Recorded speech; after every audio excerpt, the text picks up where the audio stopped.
I'm a neuroscientist, a professor in the University of California, and over the past, 35 years, I study behavior, but on the basis of everything from genes through neurotransmitters, dopamine, things like that, all the way through circuit analysis. So that's what I normally do. But then, for some reason, I got into something else just recently. And it all grew out of one of my colleagues asking me to analyze a bunch of brains of psychopathic killers. And so this would be the typical talk I would give. And the question is, how do you end up with a psychopathic killer? What I mean by psychopathic killer are these people, these types of people. And so some of the brains that I've studied are people you know about. When I get the brains, I don't know what I'm looking at. It's a blind experiment. They give me normal people and everything. So I've looked at about 70 of these and came up and saw a number of pieces of data. So we look at these sorts of things theoretically on the basis of genetics and brain damage and the interaction with the environment and exactly how that machine works. So we're interested in exactly where in the brain and what's the most important part of the brain. So we've been looking at this, the interaction of genes, what's called epigenetic effects, brain damage, and environment, and how these are timed. And how you end up with a psychopath and a killer depends on exactly when the damage occurs. It's really a very precisely timed thing. You get different kinds of psychopaths. So we're going along with this, and here's just to give you the pattern. And the pattern is that those people, every one of them I looked at who was a murderer and who was a serial killer, had damage to their orbital cortex, which is right above the eyes, the orbits, and also the anterior part of the temporal lobe. So there's this pattern that every one of them had, but they all were a little different too. They had other sorts of brain damage.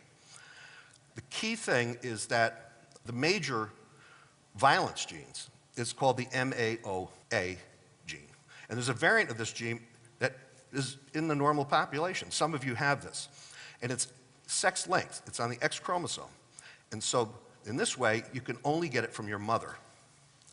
And in fact, this is probably why mostly men, boys, are psychopathic killers, are very aggressive. Because, the daughter can get one X from the father, one X from the mother. It's kind of diluted out.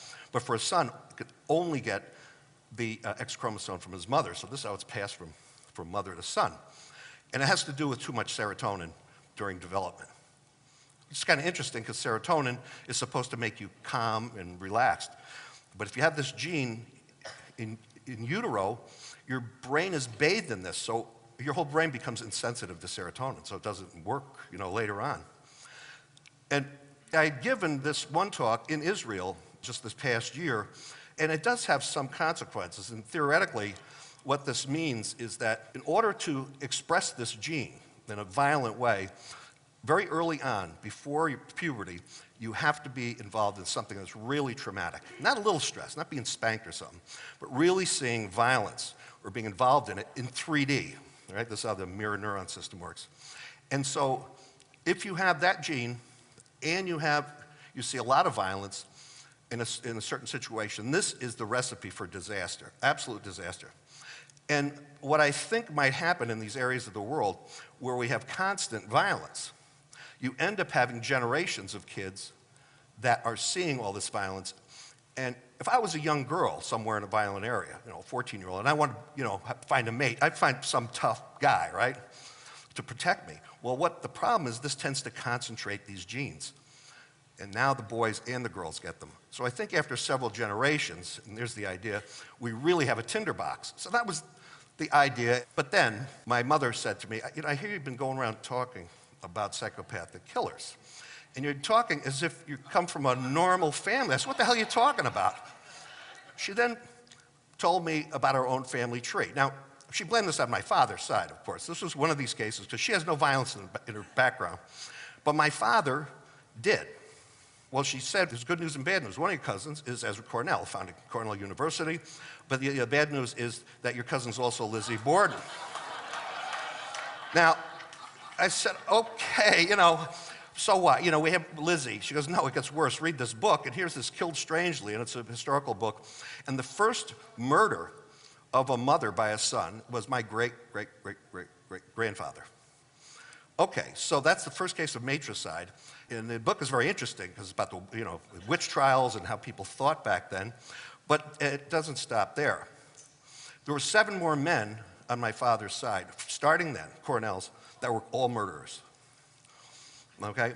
Now, this, gives one a little pause, because my father himself and my three uncles in World War II were all conscientious objectors. They're all pussycats.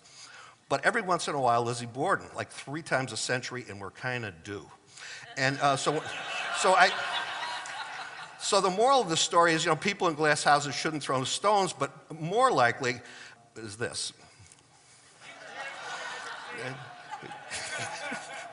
And we had to take action. Now, our kids found out about it, and they all seem to be okay, but our grandkids are going to be kind of concerned here.